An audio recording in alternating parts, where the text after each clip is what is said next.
absorbs irritants without letting them paralyze you. One writer suggests that we think of patience as a good motor oil. It doesn't remove all the contaminants. It just puts them into suspension so that they don't get into your works and seize them up. Patient people have, so to speak, a large crankcase. They have put a lot of irritants into suspension. Suppose the person seated behind you in the airplane keeps coughing and sneezing. Patience means instead of strangling him, you put your irritation into suspension. And maybe you can ask if there's another seat available. Suppose, and this is familiar to a lot of us as parents, suppose the gas tank on your car is empty again because your son or your daughter forgot to fill it up.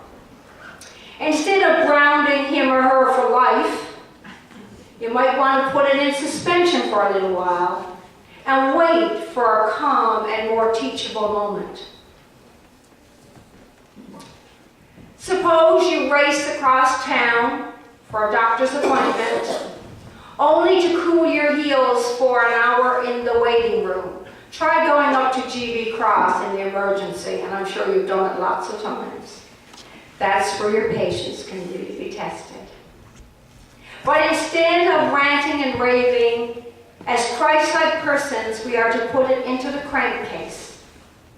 Patient people have this macrothumia, this capacity to absorb irritants without seizing up. Oh, sure, patient people get annoyed like anybody else. They know there's a time to speak up. There's a time to deal directly. But until the time is right for that, until they are right for that, they have a place to put their annoyances without exploding, without losing control. I feel in my heart that that's one of the wonderful gifts that God has given me. Having spent 25 of my 30 years teaching in the kindergarten classroom, I'd like to think I have a lot of patience. And I'm going to share a story with you now that's really going to make you laugh, but that's okay. We're allowed to laugh in church. I have to take a sip of water. I've got a really sore throat today. Excuse me. I remember one year having this little boy in my classroom. And it was a time of the year, Florence is smiling, she can relate to this. It's a time of the year when you're teaching all these concepts, like hard and soft, and push and pull, and so on and so forth.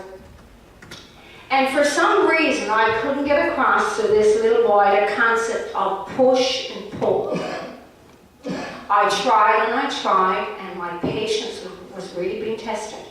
So one day, it was my turn to teach them gym, or do a gym class, okay? And I thought, I'll get in the scooter, and I'll sit them on the scooter, which I did, and I pushed them, and I said, this is push, and I pushed them, and then I pulled them back, and I said, this is pull, okay? And I did it 2 or 3 times. Again, hoping and praying to God that I would have the patience to get through to this child. I did it a couple of times, and then this innocent little boy looked up in my face and he said, oh, teacher, sure, that's all and shuff. No wonder I couldn't get through to him. I wasn't speaking his language. So sometimes we have to keep these things in mind. I do pray for patience too, because sometimes, in the work that we do, there are people, believe it or not, who like to take a strip off us from time to time. And I do pray for patience. And one of the things that I've learned is that patient people are not passive or stoic. Patient people get indignant at injustice and abuse, as well they should. There is a place for anger in the Christian life, or I believe it is. I like to call it righteous anger. When I see children or we're starving in a third world country, it makes me angry, especially when it doesn't have to be that way, because we have so much in our Western world, if only we would be willing to share our abundance. Sometimes anger is fitting. If your child is abused, if your spouse is slandered, you ought to be angry. If someone betrays your trust or blasphemes your God, you have a right to be indignant. But we need patience even for these bigger angers. Minor annoyances can go into the crankcase, into suspension, and we can forget them. But big angers have to go there too, at least for a little while. Because when we've been seriously wronged, deeply hurt, we have to stop. And we have to think about the right way to respond. Oftentimes, as Christian people, we respond too quickly. We just shoot off. And then we're sorry for what we've done. We need to stop and think and write for the right time. And when we do, we need to confront the person, but do it in the proper way. I remember while I was at Queen's College, and I was chair of our community, Queen's College community, and there was one particular individual who wanted their own way quite a bit. And oftentimes it was different from what everybody else wanted. And I went with the majority on a particular decision. And she stood in front of me and she gave me a piece of her mind, believe me, you. And I stood there and I looked at her and I said her name and I said, "You have hurt me deeply." And I walked away. That was all I said. The next day, she came back and apologized. You see, there is a right way and a wrong way to handle our anger. If we're going to confront someone, we need to be in a calm, controlled place ourselves. We'll only make matters worse if we act in fury and go on attack. Confrontation needs to be patient confrontation. And the same is true for forgiveness. Paul says, as the Lord has forgiven you, so you also must forgive. And I believe he's right. But if we're talking about a big hurt and not a minor irritation, it's probably going to take some time. Real forgiveness isn't immediate, like turning on a light switch. It's gradual, just like the sun going down at the end of the day. In order to forgive the person who hurt you, or in order to forgive your loved one, it's going to take time.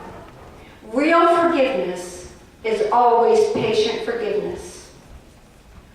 What I'm trying to say is that patient people are not doormats. They know what it is to be angry, but they also know something about anger control. They're not afraid to confront or to seek justice, but they do so with a long fuse. They know the importance of forgiving, but they're not in a hurry to put a spiritual band-aid on a serious wound. They know the healing of forgiveness takes time. Patient people are some of the strongest people around. And if you are not one of these, pray to God and ask him. It was only this morning somebody shared with me, and I won't name the individual, that wouldn't be right, said I didn't have a whole lot of patience one time, but I find the Lord is giving me more and more. And that's what it's all about. Try modeling someone who's patient. Like every time I'm around Ezekiel Walters, I find myself being amazed by the patience that it just exuberates. So try spending some time around someone like that, and it will eventually rub off. Remember this week, if you're in a long line up at the grocery store getting your Christmas groceries, or buying that last Christmas gift. Think of the person in front of you maybe as being your mother, your grandmother, or someone near and dear to you. And that will help you to look at that person in love and not in a way that you feel like doing this. I pray to God that each and every day that He will give each and every one of us the patience that is one of the fruits of the Spirit.